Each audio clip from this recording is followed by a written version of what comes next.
got a little crazy there at the end there, didn't you? That was good. You're going to come in here one day, she's going to be cutting loose on a polka. That's great. Oh, man, we're glad you're here. We are, I so much appreciate the music people and all they do. That's one thing I couldn't do, so I do appreciate it that way. So we're in the life of Abraham. And this morning, we're going to look at a chapter, and there's actually going to be three stories within this chapter, okay?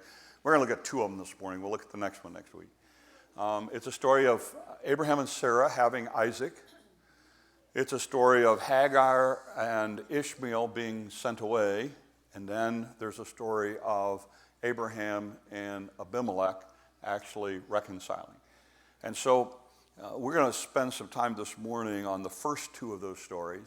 And we're going to read it, and then we're going to make sure we understand it, and then we're going to apply it. Okay, so that's where we're headed this morning. So some of you are really going to struggle with this passage because of the implications of it. Because it's one that kind of goes against our culture and our society. So let's jump into it and see what we can learn. So here we go. Now, the Lord was gracious to Sarah, as he had said, and the Lord did for Sarah what he had promised. Sarah became pregnant, bore a son to Abraham in his old age, at the very time God had promised him. Now, Abraham gave the name Isaac. By the way, Isaac has the idea of laughter. He laughs. To the son that Sarah bore him. And when his son Isaac was 8 years old, Abraham circumcised him as God had commanded. And Abraham was 100 years old when his son Isaac was born to him. Now Sarah said, God has brought me laughter, and everyone who hears about this is going to laugh with me. And she added, who would have said to Abraham that Sarah would nurse a child? Yet I have borne him a son in his old age. And the child grew and was weaned, and on the day Isaac was weaned, Abraham had a great feast. But Sarah saw that the son whom Hagar, and you notice now this description of her, the Egyptian, had born to Abraham was mocking, and she said to Abraham, get rid of that slave woman and her son, for that woman's son will never share an inheritance with my son Isaac. Now the matter distressed Abraham greatly because it concerned his son. But God said to him, don't be so distressed about the boy and your slave woman. Listen to whatever Sarah tells you, because it is through Isaac that your offspring will be reckoned. I will make the son of a slave into a great nation also, because he is your offspring. Early the next morning, Abraham took some food, a skin of water, gave them to Hagar, and he set them on her shoulders and sent her off with the boy. She went on her way and wandered into the desert of Beersheba. This is the far southern portion of the land of Israel on those maps that you've seen. Now, when the water in the skin was gone, she put the boy under one of the bushes. Then she went off and sat down a bow shot away, for she thought, I cannot watch the boy die. And as she sat there, she began to sob. Now, God heard the boy crying. The angel of God called to Hagar from heaven and said to her, what is the matter, Hagar? Do not be afraid. God has heard the boy crying as he lies there. Lift the boy up, take him by the hand, for I will make unto him a great nation.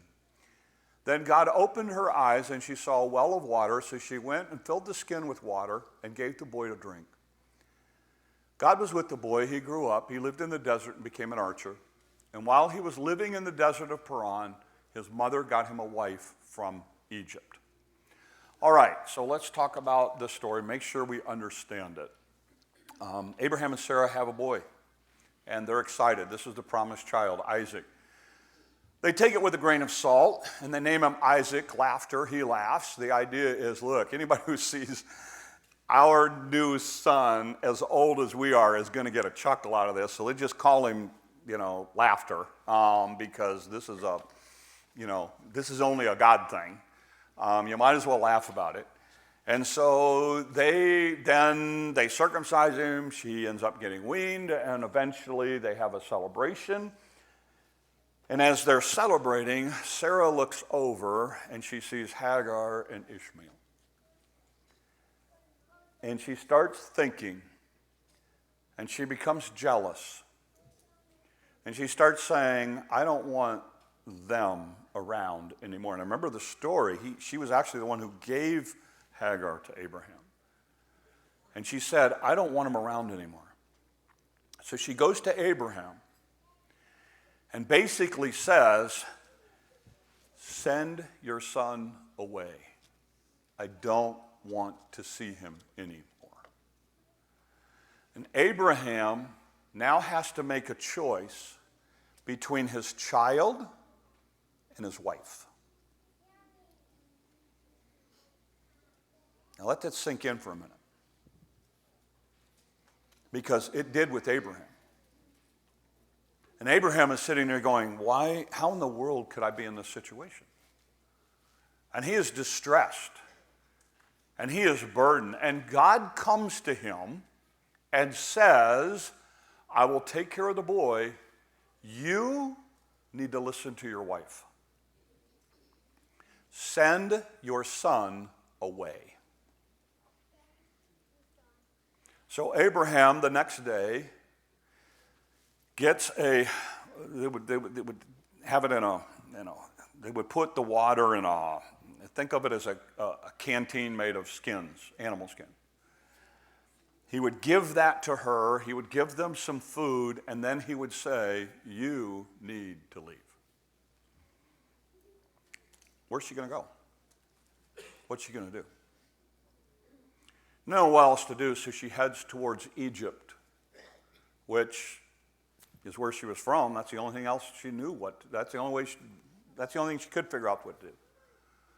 The problem is it's quite a ways away from where she is, and she gets as far as Beersheba, which is the southern point of it, and if you look at a map from where they were, and they're in Beersheba and then Egypt, it's like about halfway, maybe a little less than halfway, and she runs out of water. She's a mom who can't even get water for her kid. She knows he's going to die if she can't get him water. And she's angry and she's frustrated.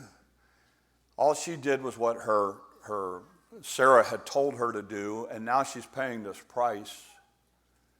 And she looks at it and says, the one thing I can't do is listen to this kid cry and just sit there and watch him die. So she picks him up and she puts him under a bush, protecting him a little bit from the sun, and she walks away.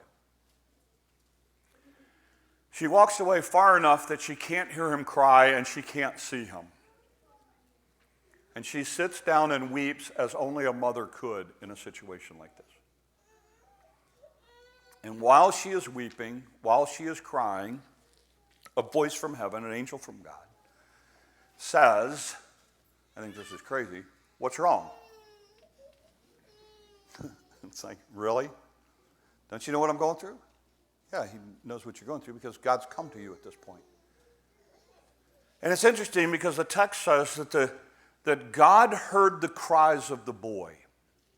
Now she's crying too, but God heard the cries of the boy. Just remember this. Put this in the back of your ticker, okay, whatever. Children have a special place in the heart of God.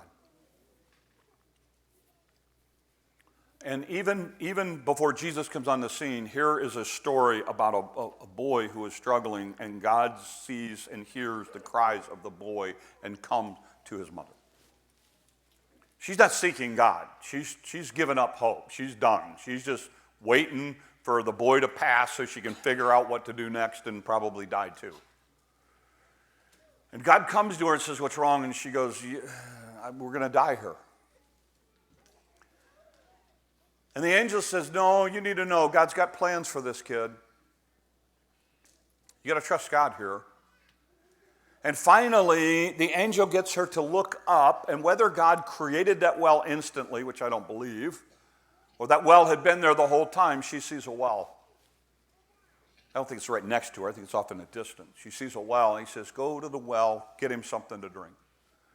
She goes over to the well. She gets him something to drink. She brings it back. She gives it to her son. He's refreshed, and then he grows up, and they continue to live in this desert area. And when it comes time for him to get married, she continues the journey to Egypt to try to find him a wife. Now, that's the story, okay?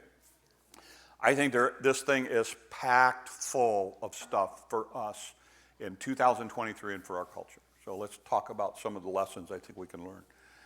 First thing, I think there's a lesson here about marriage.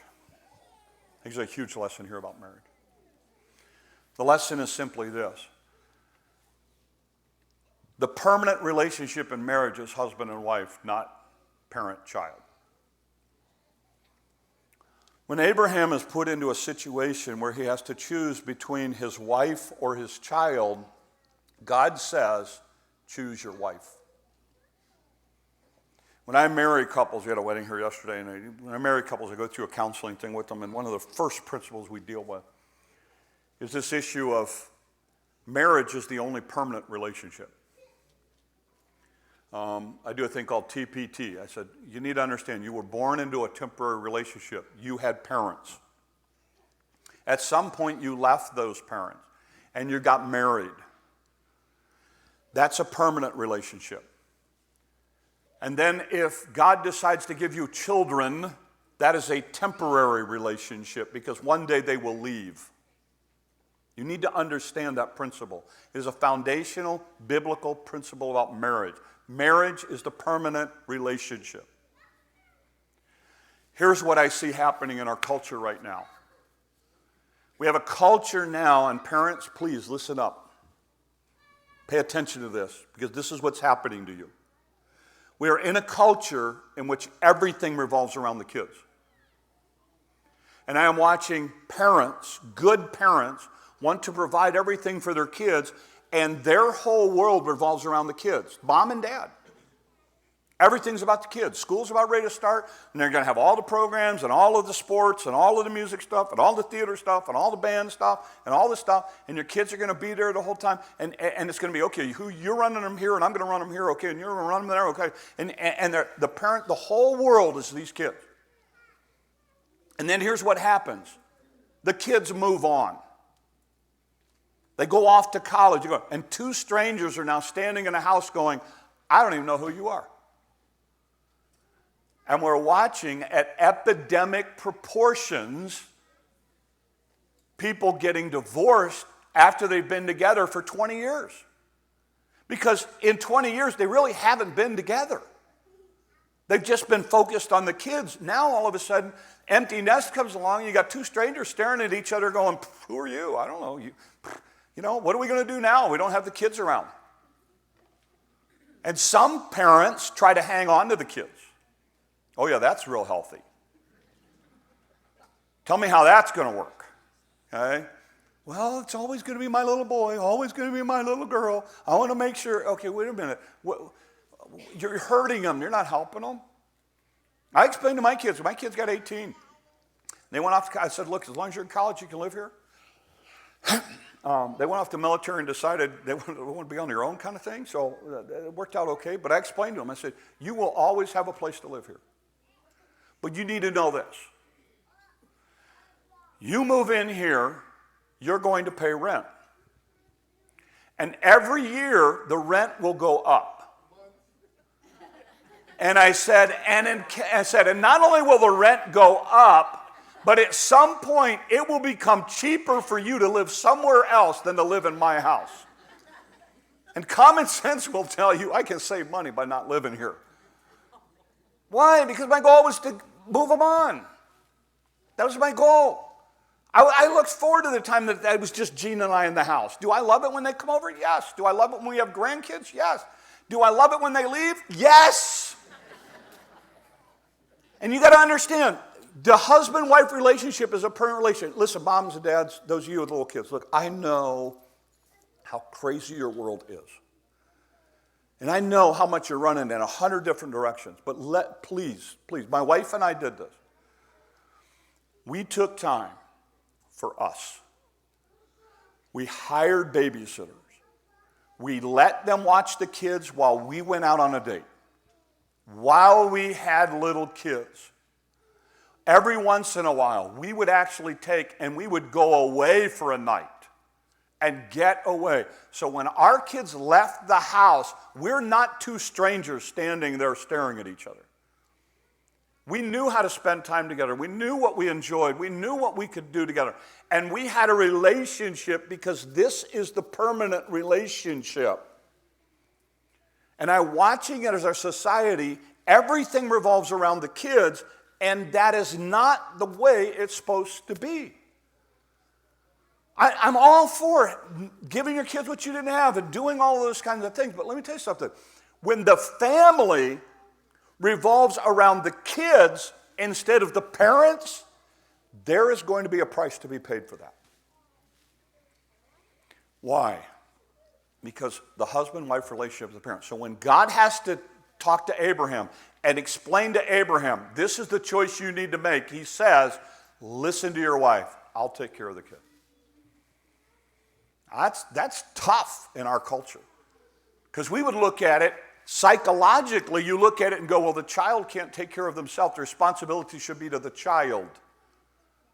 The responsibility is permanent relationship, husband and wife. God's laying this out. We're only 21 chapters into Genesis, and God's reiterating this. So I can't challenge you enough, parents, young parents. Make sure there's a relationship with you and your spouse spending time together. Second idea is this. You watch jealousy creep into this relationship on the part of Sarah. Sarah starts looking at it and seeing her as a threat. She didn't focus on what God has for the family. She sees her as a threat. And jealousy will creep into your relationship with other kids. And listen, for those of you who are in step families or blended families, this is a big deal. Because often what happens is jealousy starts to come in, and before you know it, we deal with this in marriage counseling too, especially if I'm dealing with a step family or a blended family. What you have is well, those are his kids and those are her kids. And you start showing favoritism one over the other, and you start showing jealousy one over the other, and it causes some serious problems. Add into that, then you have a biological kid, now it gets super complicated. Because now all of a sudden it is very easy to go, favoring this kid over that kid and that kid over there, You got to be really careful here. Just jealousy thing is a big deal, especially in step families and blended families. And one of the things that you see here is in this thing, she becomes jealous and favors her biological child over her stepchild and wants the stepchild gone. Be really careful how you refer to your kids and how you refer to other in that family unit. I don't like the term daughter-in-law, personally. When Aaron and Alex came into our family, I see them as my daughters. I rarely will refer to them as my daughter-in-law. In fact, there are days that I like them more than I like my own children. Mainly because they took them away. But I mean, seriously, it's one of these deals where be really careful.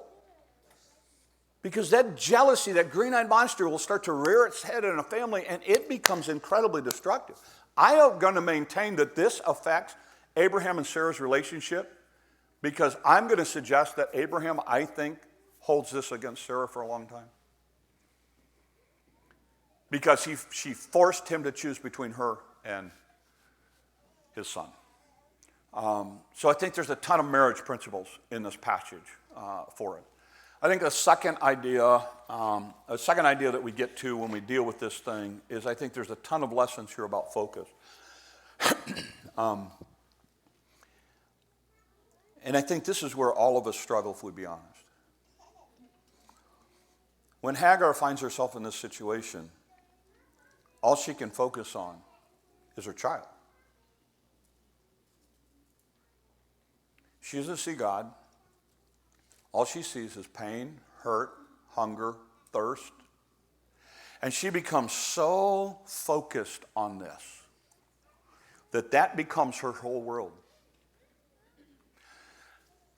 I believe the well was always there,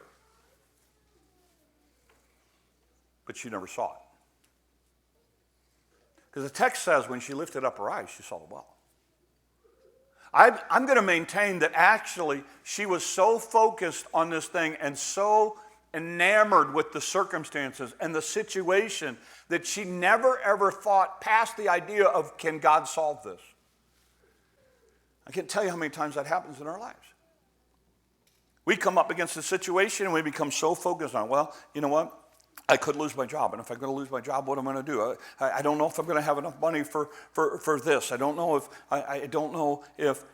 you know what my kids are going to do, and I don't know how this is going to play out, or this is what the doctor is saying, and I don't know about retirement, and I don't know about. And we become so focused on whatever circumstance or situation that we're under, we fail to see God in it. We fail to even look for God in it. We become so absorbed in our pain and difficulty and struggle and hardship. That is all we can see. And all Hagar can see is her son is going to die, put him under a bush, walk away so I don't have to be in the presence of his last breath. That's all she can focus on. That is all she can see. And she sits down, and it's interesting. The text says she's sobbing and she's weeping, and it requires her to look up and see the well. Why? Because in this whole thing, she's just so downcast and she's just so overwhelmed by it all. And one of the things that happens is we forget that there are very few things you have control over. Somebody said everything that you experience in life falls into one of three categories. Things that you can control, that is very few things. Your attitude, your outlook, your personality, that's about it. I mean, there's just a handful of things that fall in that kind of category. Things that you can influence, again, that's a small list. And then things that you cannot control or influence, that's a huge list for all of us. You don't know what tomorrow's going to bring. You can't control it. Go ahead and plan for it. This week, my wife and I made reservation for a cabin that we intend to stay in March of 2024.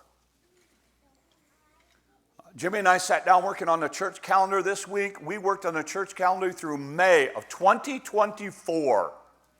Why? We're going to go ahead and plan as if that happens, but you know what? The reality of it is this. My heart beats today.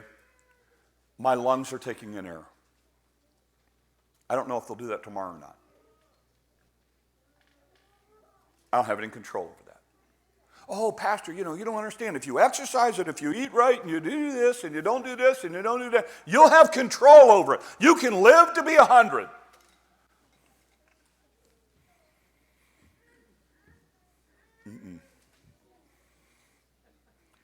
You don't control life or death. God does. You don't know what you'll have. I don't know that I'll ever get to go on that trip. We could have family issues come up. We could have all kinds of things. I looked at the cancellation policy. I know what it'll cost us if we can't go. I figured all of that kind of stuff out. I made the reservations, and we're planning on going. But I may or may not get to do that trip. Why? Because I don't know what I have. I don't know what's going on. We come up against stuff, finances. Well, am I going to do? And I'm so worried. We start thinking we could control that. I mean, I have people that their confidence is in their retirement account. You can't control that. That whole thing could go south and be gone tomorrow. Oh, no, you don't understand the economy and the government, and this is what's going to happen, and that's what's going to happen. Really? You don't know. You don't know what your health is going to do. You don't know what it takes. It takes one doctor's visit and your whole world is turned upside down. That's not in your hands. And yet we become so focused on the circumstances or the situation or what we're up against, and that becomes our focus. And the whole time God's trying to get our attention, but we don't see it. Why? Because we're focused on our circumstance. We're focused on our pain. And it's interesting. The angel comes to Hagar. Hagar doesn't seek out the angel. The angel comes to her. And I love what he says. Hey, what's going on? It's like, don't you know? Well, technically, if he didn't know, he wouldn't have shown up. He does know. And that's what you and I have to understand. God knows what you're going through. So God comes to her and says, hey, what's up? I'm just waiting for my kid to die, and then I'm going to go too. And I'm sure, again, I have a warped sense of humor when it comes to stuff like this. I'm sure the angel goes, well, open your eyes. There's a well in front of you. I've already provided. I've already got it taken care of, and I've got a plan, but you're not looking at me. You're looking at your circumstances and your situation. Look at what I've already done. Here is what I'm going to do. Trust me. Trust me to the point that I'm going to take care of this kid and I'm going to make a great nation out of him. But if you're still focused on the fact that he's going to die and it's all over and there's no hope and everything else, then you can't see me. I'll maintain this for all of it. Whatever pain, hurt, circumstance, hardship, difficulty you come up against,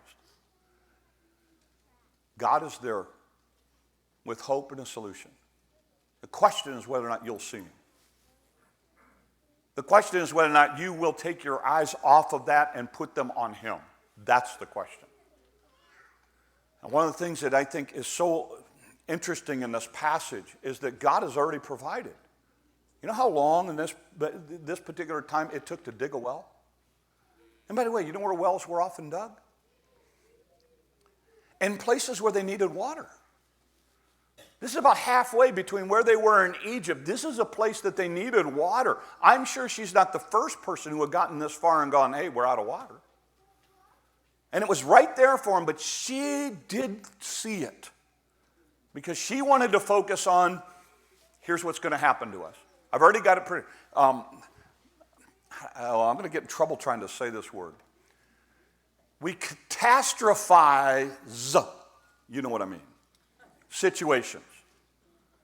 We go to worst case scenarios. We jump to it. I deal with this all the time when people are like, well, you know, I've talked to the doctor and there's a 60% chance it's this. You mean there's a 40% chance it's not? Tell me where your focus is. Tell me where your focus is. Her focus was on all of the worst case scenarios that could happen. He's going to die. I can't listen to him. I don't want to listen to him crying. I don't want to be there when he takes his last breath. I'm going to go way over here so I don't have to deal with it.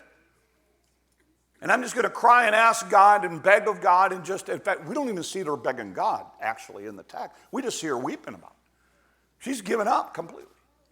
And God comes to her. And God gets her eyes off the circumstance in the situation, onto his provision, and guess what? Then all of a sudden she goes over, she gets water, she takes it back to her. Can you imagine her sitting there saying, because here's how some of us would do it. Well, maybe that well's dry. I don't know that I want to walk over there and check it out.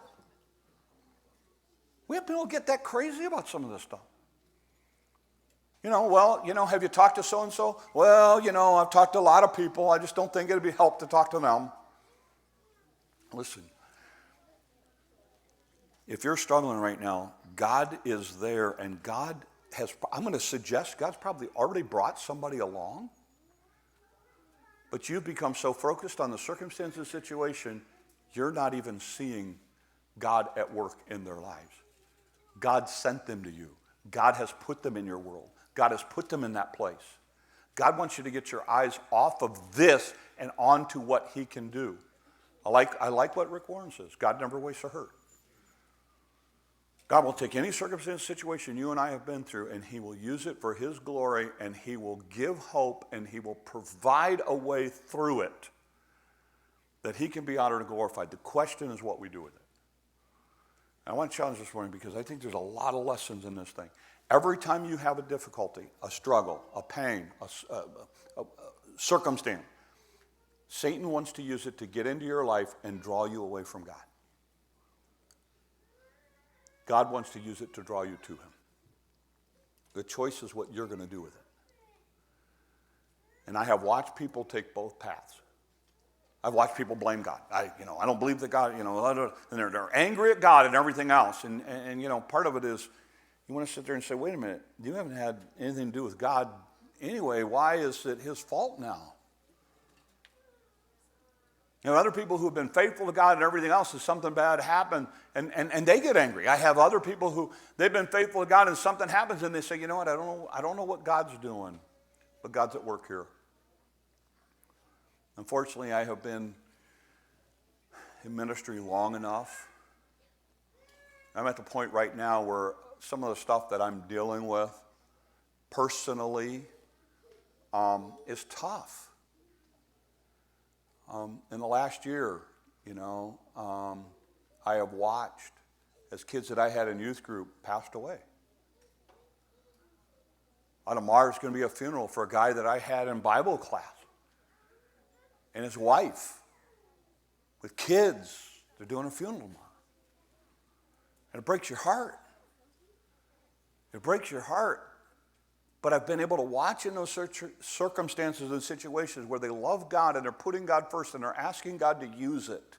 And God is using it. But the price that they're paying and the pain that they're going through is so overwhelming. My heart breaks for them. And I just want to challenge you, I want to encourage you this idea, look, whatever you're going through, please stop. Take your eyes off the circumstance of the situation. Ask God how he can use it and what he wants to do through it. So I end this morning with that. This week, may you take your eyes off of your problems and focus on the solutions that God's already provided.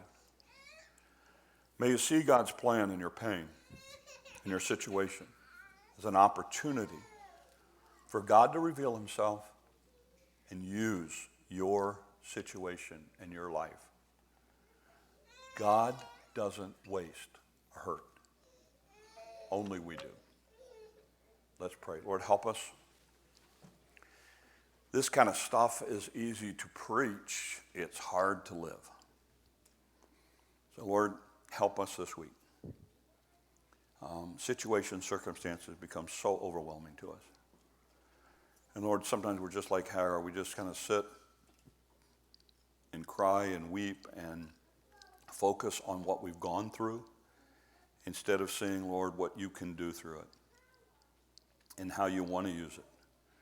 And that, Lord, you're still in control and you do provide. So, Lord, just help us to walk with you with grace and humility and obedience. And you take every situation that comes into our lives, Lord, and work it out for your honor and your glory. These things we ask in your name.